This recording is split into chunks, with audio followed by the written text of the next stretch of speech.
All right. Okay. So so today we'll finish that two customer model we did yesterday. And then let's see, I don't think I'll have time to get to all of this, but I also wanted to show you an implementation of not this last model, but the one before it, which is also going to set things up for the next computer assignment. So, okay, so we were looking at a situation where there are two types of customers. They arrive according to two independent arrival processes, and type A requires one server, but type B requires two. And the servers, quote, prefer type B. In other words, if that only comes, as we notice in this situation, that only comes up when there's a completion of service.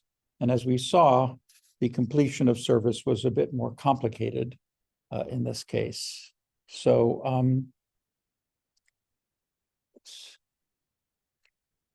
our parameters, number of servers, we have service times for A and B. Our states are the number of available servers, our usual suspect, and then a number in queue for each type. And it also bears repeating that these, it could be that physically these are all kind of mixed up. In other words, physically you could have type A's and type B's not necessarily in the same order, or not necessarily in two different lines. All you need is just the ability to tell one from the other.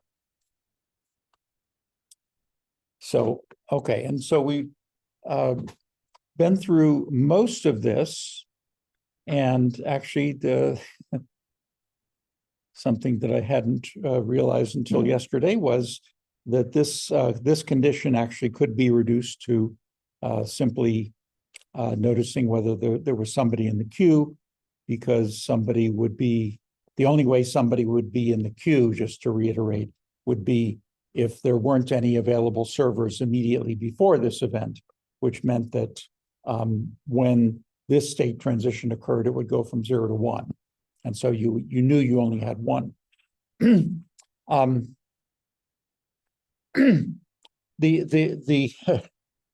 The thing my only concern about that is that there's a tendency to just to kind of boilerplate things. So this is the condition you would kind of come up with if you didn't sort of think through what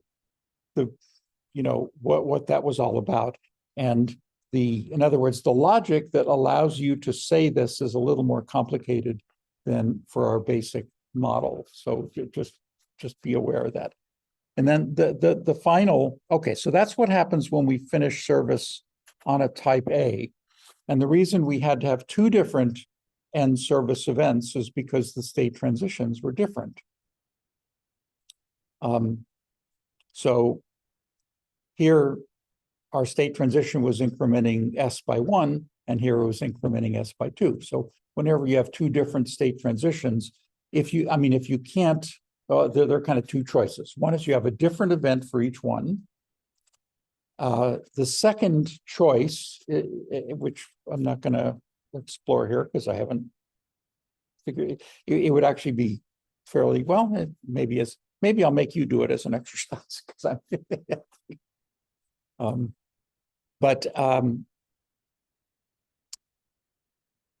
The other option is to have the state the difference be passed in as an argument.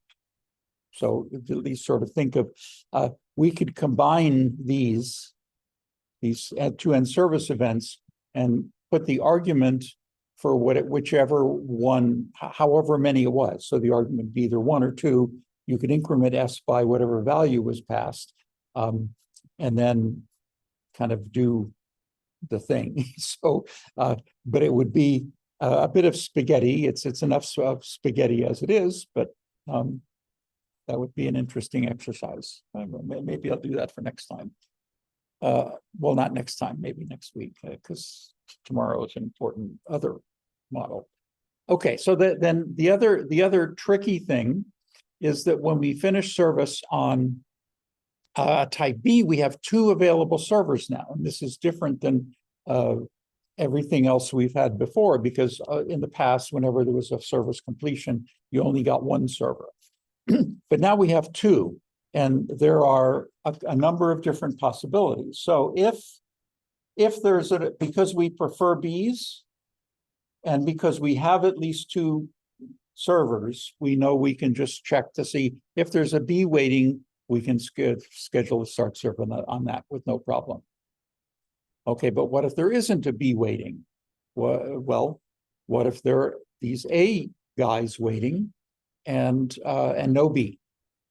So our rule is if there isn't a B, then we'll do an A. But now we have 2 of them, and so this edge says, okay, so if there's no B, and here we actually need that, and there's an A waiting, then we will schedule one. But we can't stop there because we have another server. And what is the condition? Well, the first one is the same. We still have to say if there's no B, but now if there's more than 1 in the queue. In other words, the 3 possibilities are that there's no A's in the queue, in which case we do nothing. If there's 1 in the queue, then we will schedule 1 start service, but if there are 2 in the queue, we need to schedule 2. So you see that? I'm getting blank stares, but that's it. Yeah, you know, so the thing is okay, so you look at this and it looks a little weird, but again, everything is driven by what the needs of the model are. And so if you're in a situation where one event has to schedule or possibly schedule more than 1 event, even more than 1 of the same type, then that's what you have to do. Yes, question. There were like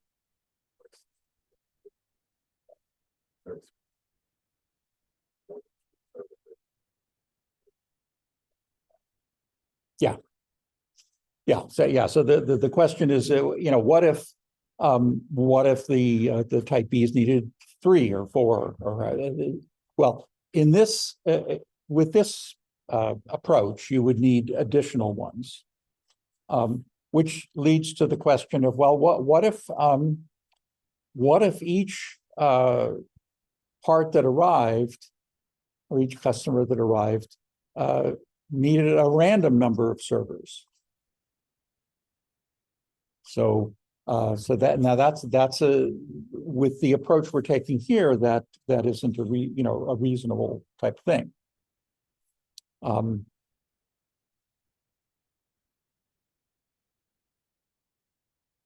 So what would we have to do in that case, or what mechanism could we have that would do something like this?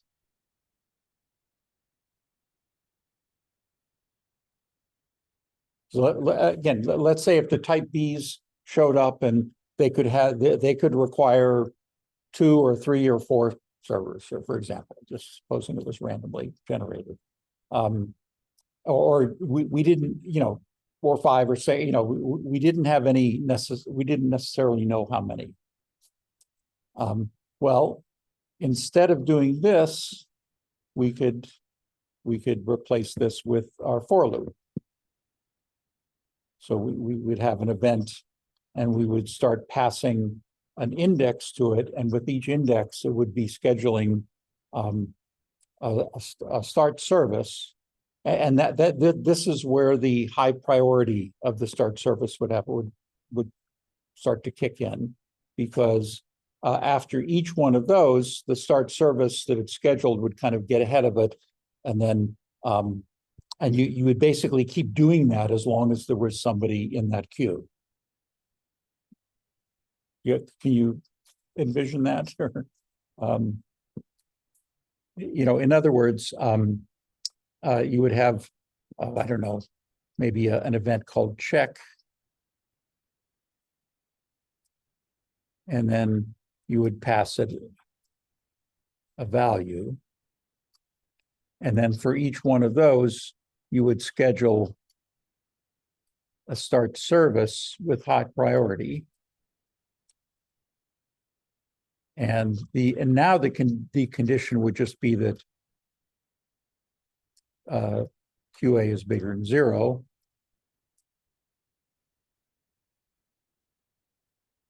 And then the self-scheduling edge, you would have,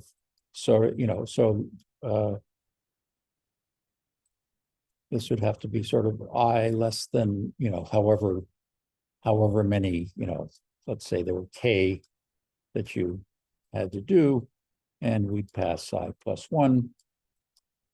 Oops, this would probably have to be K minus 1 because of the series 0 indexing. And then the other, well, I guess we could just sort of keep doing this as long as you'd want QA to, like once we do this, we still need to check to see whether there was another one, something like that. Just kind of doing this in my head here. So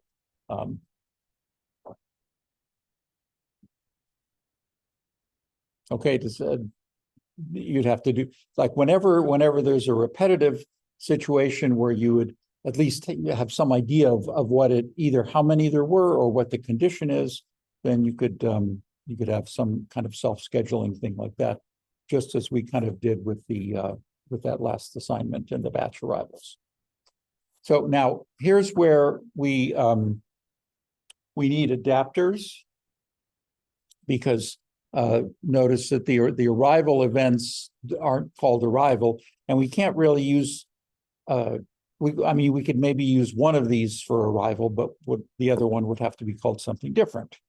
So so that's a case if we want, we can simply reuse our arrival process and then adapt an arrival event to an arrival A event for this one instance, and likewise to the arrival B for the second instance. Now,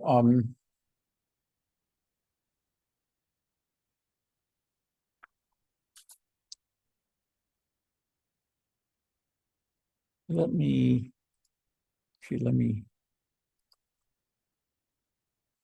go back to yesterday. Yesterday.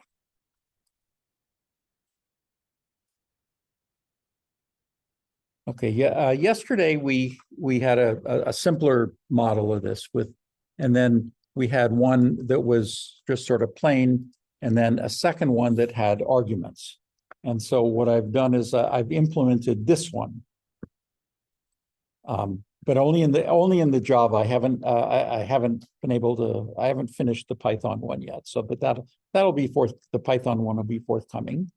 So. But if you do a pull on your on the class code, all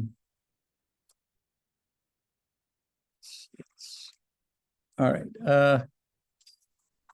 Okay, so here's how to. Here, wanted to do this model right here, and this needed a kind of had adapters like this, but then for this, I can't use adapters out of the box. I need to have arrivals with either a 0 or 1. So the first step would be to create an arrival. Oops, I'm not sharing, am I? So there it's.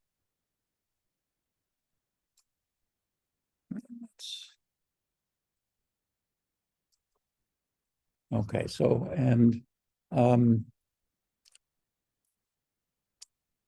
so the Python folk will have to kind of just imagine things for a second. Okay, so let's see, where is it? So I probably should have done this in the first place, and in the past I have, but I but I hadn't. So this I'm calling a typed arrival process. And so it's simply an arrival process that's going to schedule an arrival event and pass an arbitrary integer to it. But the integer is going to be arbitrary, but set. So one instance of this is going to schedule arrival events and pass it whatever type it is. And so the idea is I'm going to create two of these, one where the type is 0 and one where the type is 1. And that will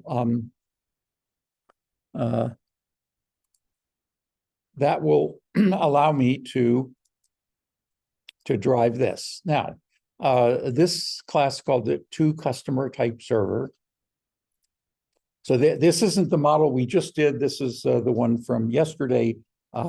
But I also wanted to use this to show how to use arrays for parameters and arrays for state variables. Because there's, in the event graphs, it's, you don't need to do a whole lot. But in the implementation, there are some issues now. So in this case, I have an array of service time generators, an array of random variates that are going to be generating the service times.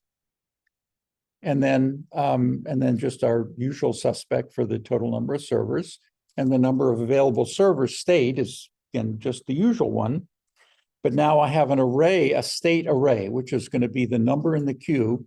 And so the number in queue 0 with index 0 is going to be the number in queue type 1. And the number in queue with index 1 is going to be the number in queue of type 1. But number in queue of type 0 going to be the type 0 in the queue, and the number of queue of type 1, index 1 are going to be the type 1. Now, and this only applies to the Java ones with the when you have arrays, there are kind of two issues, and those of you who like from last quarter know that when we have setters and getters for arrays, and 99.999% of the time, we want to clone them. So the let's see. So the service time generator was an array of random variates, and so we want to return a clone of that. Similarly, when we're setting it, we are passing an array to it, and we also make sure that we want to clone that. That's to protect encapsulation, so that anybody who calls this setter with this array can do anything they want to with the array that they passed in, and it won't affect it won't affect our instance variable. Now, this in the Python case, what I found was you can do this in Python as well, and it's sort of important, but because Python's object model is sort of flaky in my view, I gave up. I surrendered that. So for the Python people, you don't have to worry so much about this. Now, the other thing is that, and this is actually a Java convention as well. In Java, if you have a property that's an array, then you will typically have, and you have setters and getters. In addition to the full array, you have setters and getters for each index of it. So in other words, we have a getter for the service time generator with the index. In this case, I changed it to type because this will return the service time generator for that type. And similarly for the setters. So the setter convention is the first argument is the index, and the second is a scalar version of what goes into the array. Similarly, now for the same thing applies to array state variables. So in this case, we just have one state variable, the number in queue, but it's an array. So the getter, and so it's only going to have a getter, not a setter, and it's still protected. So we want to clone the full getter, and then have an additional one where it's just the type. And this is again, a Java, it's actually a Java Beans convention, you know, but you don't have to know about that. The other thing is that it's not strictly necessary to do this, but in a way, if you don't do this, then every time you're manipulating the state, you're going to have to get a clone of the thing and then make sure you only change the actual value. And then whereas here, if we just kind of get the thing, well, as you'll see, this is the one that we usually actually use. So, all right, so let's look at the other stuff in this. So reset initializes all scalar state variables. So we have a scalar state variable, the number of available servers, and that gets initialized to the total number of servers. And you can see why it's necessary to set this somewhere. But you know, maybe you've been wondering, well, why don't we set that in the constructor? And that's a reasonable question. And so far there hasn't been a reason to do that. The main reason for doing that is going to be later when we run multiple replications of the same model in order to do statistics. And when we do that, if we only initialize our state variables in the constructor, they don't get reinitialized when we run the model again. And so if we run the on the second replication, the initial value would be the last value it was in the previous replication. And we don't want that. We want to make sure with every replication, the state variables always start with their initial values. And reset does that. And I may have pointed this out before, but it bears repeating. You may have also noticed that you never call the reset method of your components, and yet they get executed. So how does that happen? Well, that happens because in the superclass, stuff in the sausage factory, you don't need to worry too much about, but in the superclass, every sim entity base basically registers itself with the event list, the schedule in the case of Java. And so when we do schedule reset, it has a list of all of the sim entity bases that have been instantiated, and it goes through and it invokes reset on all those. So the user doesn't have to. So in other words, the schedule reset is just sort of a giant reset button that resets everybody. Do you see the advantage of doing that? You know, because if you have like 50 objects running around and you have to remember to hit reset on every single one of them, then chances are going to miss one. Well, maybe you won't, but I will. Okay, so now what about array state variables? Now, array state variables, you know, we could write a for loop. But if we want to implement in strict event graph, then we use this sort of for loop, event graph for loop paradigm. So in other words, in the run event, we schedule an init with and pass it 0. In this case, we're just going to have 0 and 1. And so we initialize the state of the index that's been passed in this case, number in Q to 0, whichever it might be. Now, here's the other thing, is that for these, there is a second type of property change called an index property change. And so if we fire an index property change, then we tell it the index, in other words, we use that when one element of an array state has changed. So in other words, the whole array hasn't changed, but only one element has changed.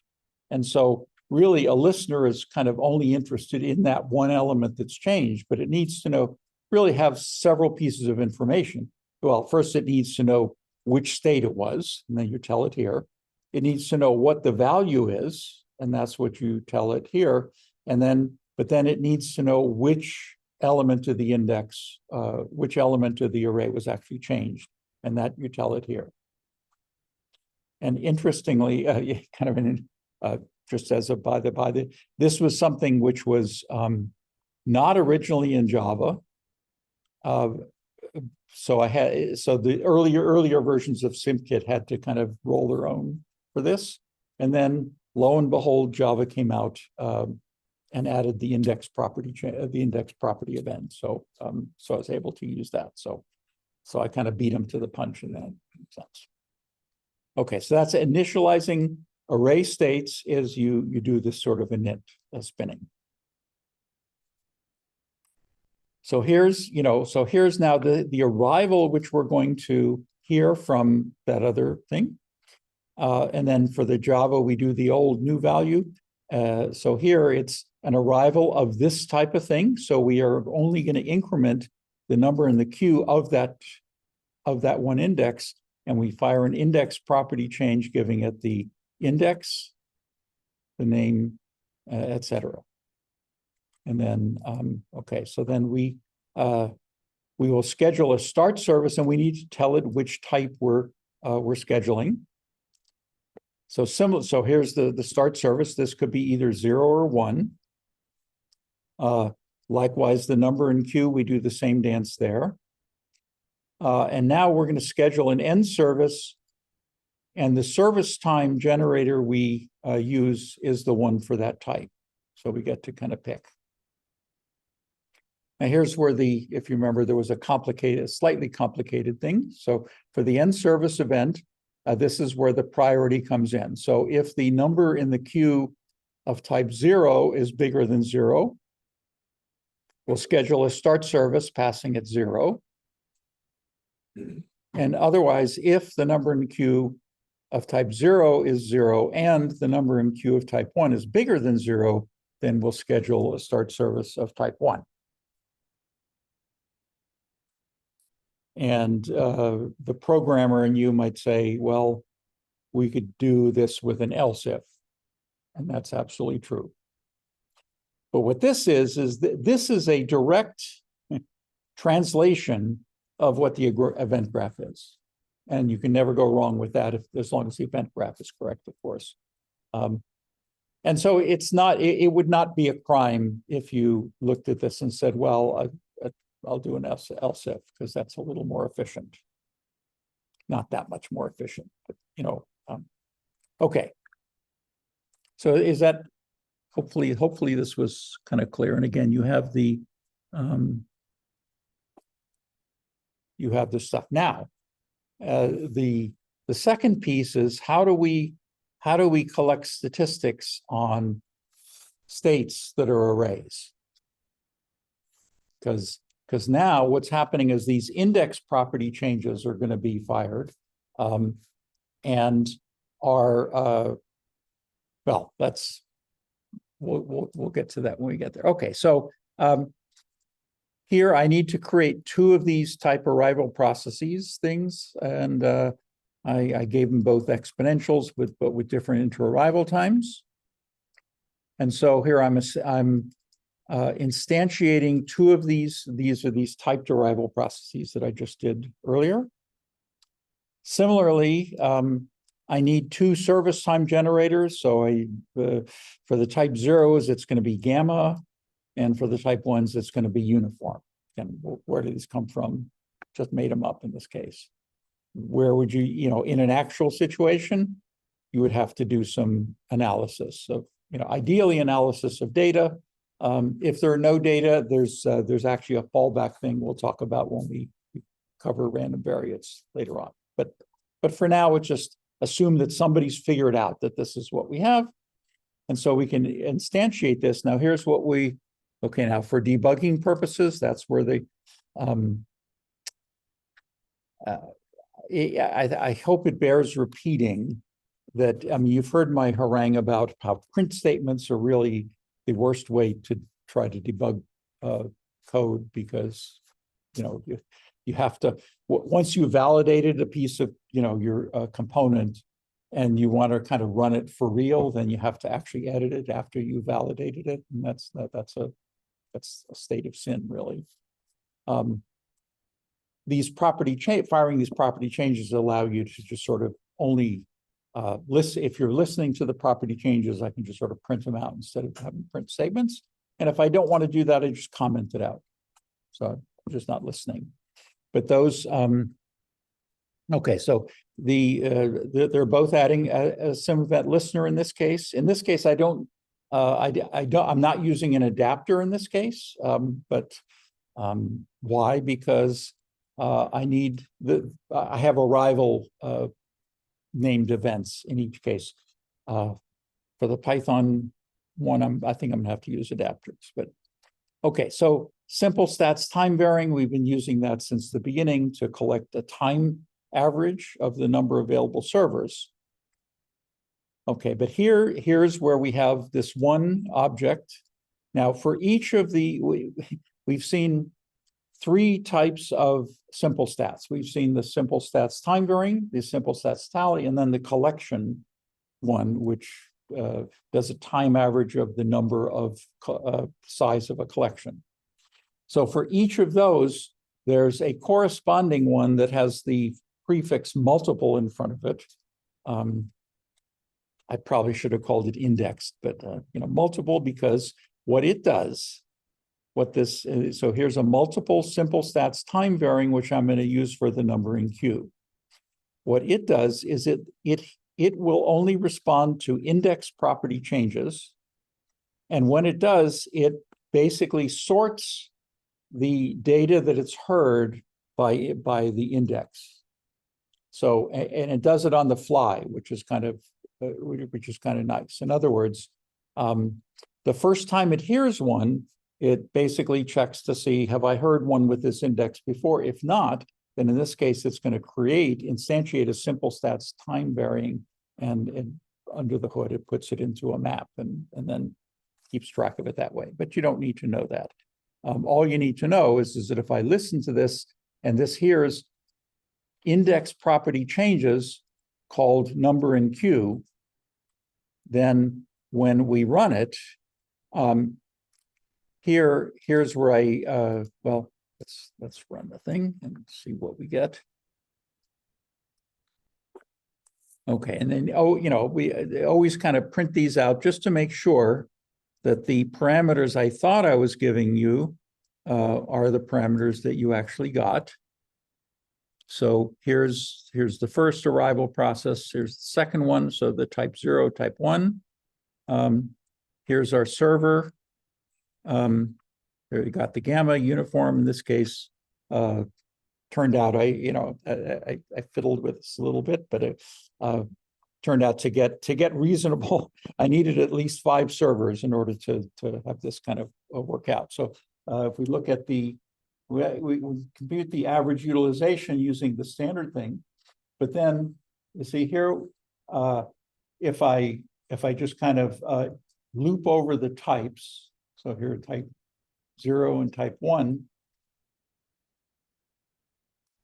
each of these multiple stats has a getter for the given statistic, mean, variance, standard deviation, min, max, and count, but it has an index one by type.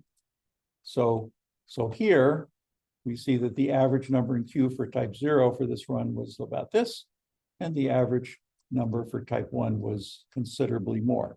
And that makes sense because even though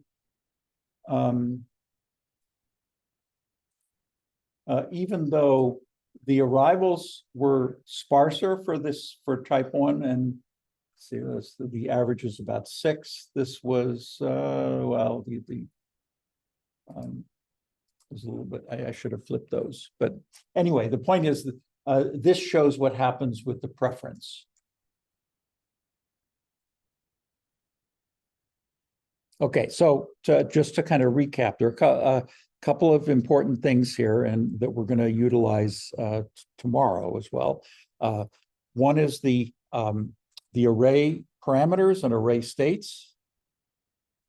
The second is collecting statistics with these index property change things. So that's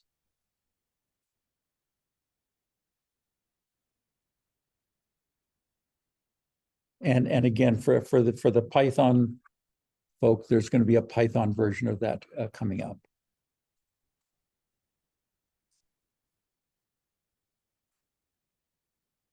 Okay, so oops, I think let's share the screen.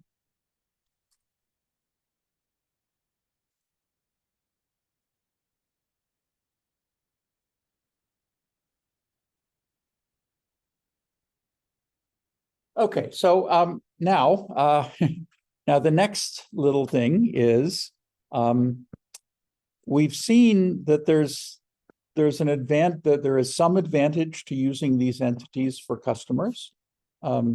There's, well, it's not a how should I say, it's like there's no free lunch. It hasn't really shown up with the short runs that we've been doing. But the speed difference between the models we have where we're just doing counting and the models where we're using entities there's a fairly substantial difference between them in terms of execution speed. Now, the question is it worth it? Depending on what we want, if we can use Little's formula to kind of extract the kind of metrics that we want that aren't available directly, then using the counting models, the models where state variables are just counts, is actually a good choice because we can get many more replications out for a given budget of computing time. I mean, think of the speed at which you increment an integer on the computer, especially in modern computers. Back in the day, it was orders of magnitude slower. These days, it's just ridiculously fast. But think of what the kind of operations that are required when you use entities. Well, first you have to instantiate entities, and object instantiation is considerably more expensive than integer arithmetic. We typically have to put them in and take them out of containers. Again, that Java has very efficient implementations of those data structures, but it still doesn't hold a candle to integer arithmetic. Integer arithmetic is about I think kind of bitwise shifting is some of the only things that are faster. I mean, it's about as fast as you can get. On the other hand, there are one of the advantages we saw for the entities is that we now have a model where the entities are actually representing the actual customers. When we have a count, they're just sort of a count. With entities, we actually have these customers, and we found, particularly in the Renegade model, that it was important to know which customer left the queue. And with the counting model, we just can't do that. So there are modeling advantages, and there are advantages in certain situations for using entities for customers that belie the fact that we're spending more computing resources on it. And the thing is that there's a similar advantage for using entities to represent servers. You say, well, okay, well, now what about the servers? Well, it can be useful. I mean, since we've kind of done it for customers, why not try to do it for servers as well? And if your answer is, why? But the why is because the instructor said so. So, yes.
Yeah, thank you. Yeah, and yeah, Professor Bretzman is, yeah, you've been sitting back there quietly and just kind of checking up on me, making sure I don't tell too many lies. So thank you for that.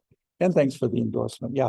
And as if you've been kind of peeking ahead, at some point, we're going to apply some of these principles to things like entities that move around. We can apply them to sensors. We might get to weapons effects. Not sure. Often I kind of run out of time in terms of the things I need to cover by the time I get there. But for as Professor Bretzman mentioned, that students have kind of taken it and kind of run with it as well. And I mean, in addition to that, there are actually mostly Army models, but the Army has utilized some of those ideas in some of their models as well. Okay, so so back to this with that Renee model, as we had the customer kind of carrying around their processing time. And that turned out to be that turns out to be extremely useful because, I mean, we sort of taken a peek at sort of different types of customers, but now with this, the kind of putting aside whether you prefer one type of customer over another, if you can't distinguish the customers, they might be distinguished by their service time, and they could be generated by totally different processes. In other words, you might have, say, two different types of customers, as we did in the previous model, that had service times that were very different from each other in terms of their distribution. And and if we now have like an entity like this, where the customer just carries around their service time and hands it to the server and says, okay, this is how long it's going to take. And the server just says, you know, okay. I mean, in a way, you can, let's say, if any of you have been to the supermarket lately, you know, what would dictate the service time at the checkout thing? But probably correlated to the number of items in the basket, and each person has a different number of items in the basket. Okay, so that's kind of the randomness. But then you have the 10 items or fewer line, which is sometimes called 10 items or less, which kind of upsets the grammar police. But you know, so and then you have the rolly baskets, and then you have little hand baskets. So obviously, if somebody is carrying a hand basket, they can't put as much stuff in as they can if they do have a rolly basket. So they're just, and then some people just come in without a basket at all. So there you have three different types of customers, with the distribution of their service times is going to be radically different, because if they don't have a basket, there are only a few items they can have. If they have a hand basket, they can have a few more items, but not as much as in the basket. So if you look at the distribution of the service times, that is the number of items in for each customer through there, they're going to have three wildly different distributions. So being able to represent each one separately is a benefit. And okay, so and I have like 3 minutes, so okay. All right, so the idea here now is that we're going to represent each server as an entity now, and then we're just going to we're going to start with just a generic entity, and so our parameters now will have the total number of servers, and since we're representing them as entities, I'm going to have a parameter which is just going to be an array of all those server entities. It's just going to be an array of length k. So in the implementation, you might have a different parameter for the number as well as the array. Murphy's law says those are going to get out of sync unless you do some error checking. But okay, now our state variables. Now we've seen before that our counter capital Q was transformed to a lowercase q because it's now a container of customers waiting for service. It's initially empty. But now our initial state of the servers is going to be a container of available servers, but it's initially going to contain all of the server entities. So if I have k server objects, then the initial container of available servers is going to contain those entities. And then, since I have customer entities, I can do the delay in queue in the timing system, because why not?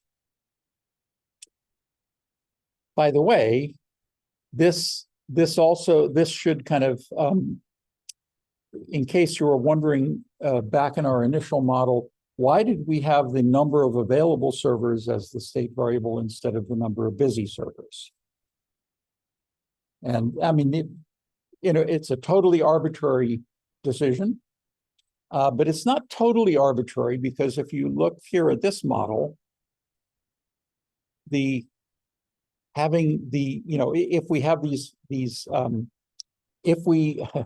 if the entities were busy, like how do we would still have to have some container that we grab the entities from and kind of put them into support the busy ones. So the most natural initial state in this case would be each entity just sort of in this container, and so the size of that container is the number of available servers. So and basically, just because I have a minute, now our run event, we're going to kind of clear everybody. But now to initialize our container of these entities, I need to loop over the array of all of the different entities and add each one. So again, I'm using this event graph for loop to initialize the container. And the only difference here is that, in addition, this is just like the entity server model, except that we're popping off a server, a server entity from the available ones. And now for our end service, I need to know not only which customer I finished on, but which server I finished on. So I need to pass both of those to the end service event. And then sort of this, so for this, I think, is the first time we've seen an event with 2 arguments. But I mean, that shouldn't come as a big shock. But I said that was possible, but but here it is. Okay, so that's okay. Now tomorrow, what we're going to do is I'll set you up for the next model I'm going to torture you with, which is a transfer line model. And that's tomorrow. So that's it for today.